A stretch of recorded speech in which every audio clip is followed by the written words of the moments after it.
Right, we'll get right back to the bunker shortly, folks. Welcome to Bunker Wednesday. Hope everyone's doing well. Submarine light. We'll get right back to that. Comment of the week, folks. Right, so Kingsway Underground Telephone Exchange in London. We went there many years ago, explored it. Massive site, really big. It's a Second World War shelter. There's quite a few of them built. Kingsway, Belsize Park, Chancery Lane. That was the conversion one. Then you got Clapham South, Clapham North. There was quite a few built, folks. I can't remember off the top of my head how many were built, but there was so many built. And this one was used as a telephone exchange, known as Kingsway Underground Telephone Exchange. It was massive. It was built to be,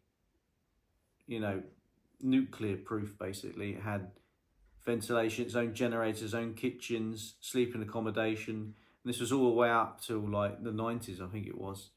And that was absolutely mad, the size of it down there. And comment of the week, folks. We have a comment that was commented on that video. The Only Woody Two Shoes commented, in the late 80s I was working for BT, maintaining the M4000 computers that worked alongside the Trend teletype machines. I only got to see the facility once, but I remember the canteen being quite busy at lunchtime. And thanks very much, The Only Woody Two Shoes. Indeed, and it was a great trip down memory lane, thank you. That's what he says at the end of the comment. Yeah, it's good. It's nice when you get people that actually worked in these sites commenting and telling stories. I try and encourage that. When I see a comment like that, I do try and comment if I remember, and say, have you got any like interesting stories down there? What are your experiences? Because it'd be lovely for you guys to see that comment, and then you can see it as well and hear the stories of what was attached to certain sites. Lovely. Same time next week, folks. See what else is happening there. Right, so we've got a new one. I've sort of I wanted to go with the news sort of thing, but not just news around world, what's going on now, but to do with bunkers and tunnels and exploring and stuff like that. So, exclusive. Evil smuggling gangs hold migrants in World War II Nazi bunkers before deadly boat crossing. The concrete forts were part of Hitler's Atlantic Wall, built in 1944 to stop the Allies invading France between Calais and Dunkirk. So basically what these gangs are using them as accommodation for the migrants, and then when the word's out there, they can get them into the dinghies and across, because the bunkers are right next to the sea, aren't they? So, it's ideal, really. It's unfortunate for explorers because, you go exploring and you go to a bunker, then you find out there's people sleeping in it. It's not a nice experience. Done that a couple of times. Not happened a lot with us, but it's happened a few times. And you don't know what these people are going to do, MKB Oldenburg, for many, many years, was accommodation for migrants. And then they decided to seal them up with big bars on the, I don't know if you saw that video, big bars on the actual front of the gun emplacement.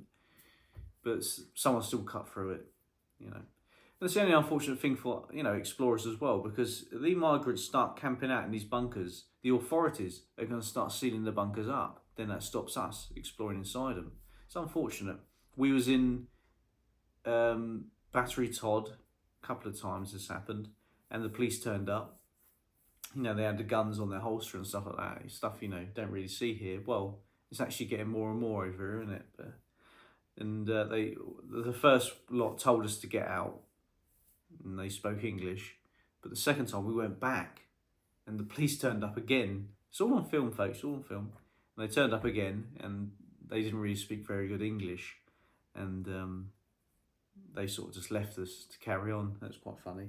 Went down west of Calais towards down, quite far down the coast, west.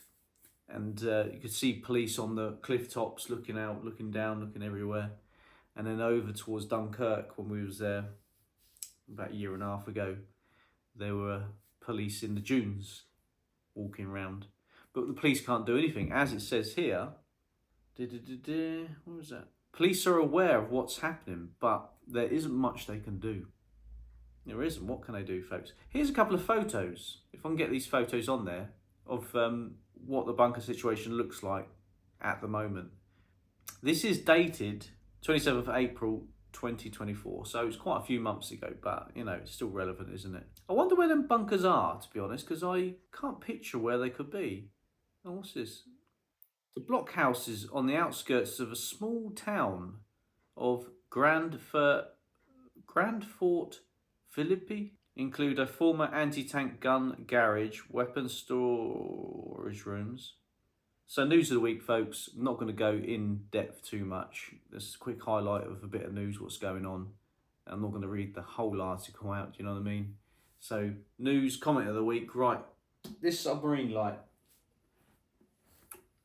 I did do a video on this a while ago, but it was inside the bunker. It was dark, couldn't see nothing, folks. So this is a submarine light I bought on eBay. This is from a submarine called HMS Onyx. I've got the information here. I can't remember off the top of my head, folks. But it was launched on 18th of August 1966. And it was commissioned November the 20th, 1967. Unfortunately, it was decommissioned in 1991. So it had a bit of service there, folks, didn't it? Its fate, it was scrapped in May 2014. So this is obviously off of the submarine that was scrapped in 2014. It was a diesel submarine. It wasn't a nuclear one, folks. It was a diesel. But this light works. And it's going to hang up in the bunker on the ceiling. It was on the side, on the wall, but I didn't like it there. So I decided everything's going to change. It's all changing, folks. The place has been stripped out. So yeah, this is seriously heavy, seriously heavy. Let's have a look at this. I wanted to show you this. This nameplate. Red light from DB C48/IFI. If there's anyone there that works on submarines or, you know, knows this information, could you please comment? Because I'm interested to know where this actually was in the submarine. Been on the Ocelot in Chatham Dockyard and had loads of these lights in there. And yeah, unfortunately, you get rushed around it. You don't really have time to sort of look in depth on name plaques and stuff like that. But yeah, it'd be nice to have an idea where this come from on HMS Onyx. Here's a couple of photos. Well, a photo of the submarine. This was involved in the Falklands War. Onyx was the only non-nuclear submarine in the Royal Navy to take part in the Falklands War. The diesel submarine went down south with a special 5-man diving chamber and fully armed with 10 Mark 24, 2 Mark 20 and 11 Mark 8 torpedoes. Onyx was tasked with providing reconnaissance photographs of enemy installations enforcing the exclusion zone around the Falklands. Her smaller displacement compared to the nuclear submarines also made her ideal for landing SBS and SAS special forces, picked up from Ascension Island on the islands in shallow water. Yeah, I mean, it's crazy. Charts used for these landings, however, were made 200 years before the war. You know, so that's pretty intense. So I'm really happy I've got this. I've looked on eBay since looking for like a white one or what have you, and I haven't seen any since. You know, it's very unfortunate, folks. It really is, but they must be quite rare to get hold of. And if we undo the bolts here,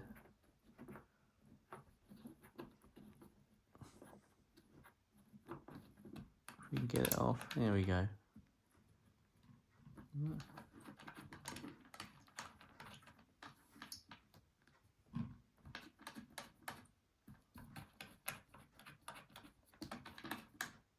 That's it. There we go. So this cap, I've got 2 more of these. It came with spares. So this one's got quite a lot of paint on it. The other ones haven't. So I will change it over. It's got an energy bulb in it. That's the one I put in it. It didn't come with that. But it's got it's a unique smell. It smells like an old battleship. I've been on the HMS Belfast. It has that smell to it inside. If you've been on HMS Belfast, it's like there's certain smells inside that you get, and it's like nothing you've ever smelled before, folks. But it's great. And the that submarine, that Russian one, what's it called? The Black Widow that's on the Medway. I can't remember. The Foxtrot B49. Can't remember the name of it. Right then, folks. So yeah, amazing little purchase. Amazing little purchase. So that's going to be going on the ceiling of the bunker. I did have it on the wall like that, but having it over the bar area will look much better than having it on the side. It just didn't look right on the side because originally these lights would have been attached to the sidewall of the submarine.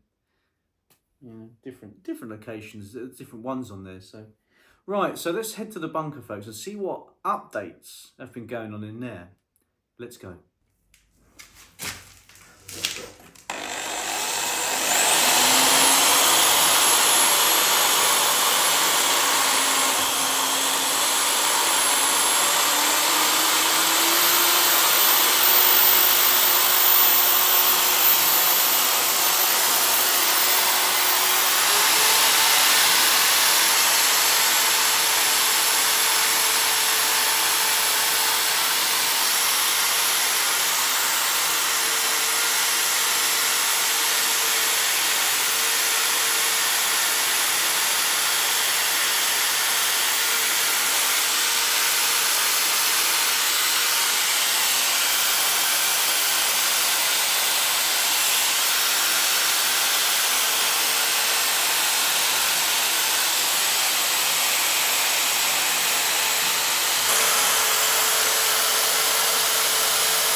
I haven't got the key, but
That's loud.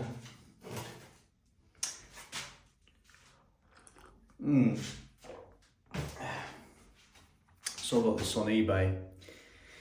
Grinds out mortar, milling drill bit, and it mills out old mortar that's falling out. No good, as you saw. I was drilling them things down there, and that was actually a bit too much. And the drill bit, I haven't got the key for the drill, so it kept jamming up. It's good for very sandy mortar, these things, but when it comes to really set mortar like that, not very good at all, folks. Needs to pre-drill them and then hopefully be able to zip down. It was going to use the cutter, but I just want to get it done. Obviously, I'm showing you folks. Let's have a look at what has been done so far. Right, that goes in a good, so far, what's that, about 20 mil, something like that. I'll get the hoover in there. Some bits of the brick have been damaged, but it's not a problem because it's going to be cemented and painted over. See, all down there, I need to get all that out. And this point here, I've done some maybe there. Just redo it, folks. And that's the bits I was drilling because that was really tough mortar. And then this is what I've done with a battery powered drill, so it's quite sandy. That does go quite far in, but that's no problem. There you go. And this is really tough here as well. But I don't know, I need to go in there really, get a drill in there. As you can see through it, folks.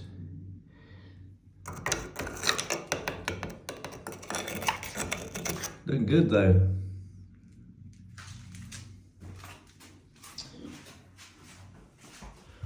Also above the door, possibly get this out and redo it, possibly.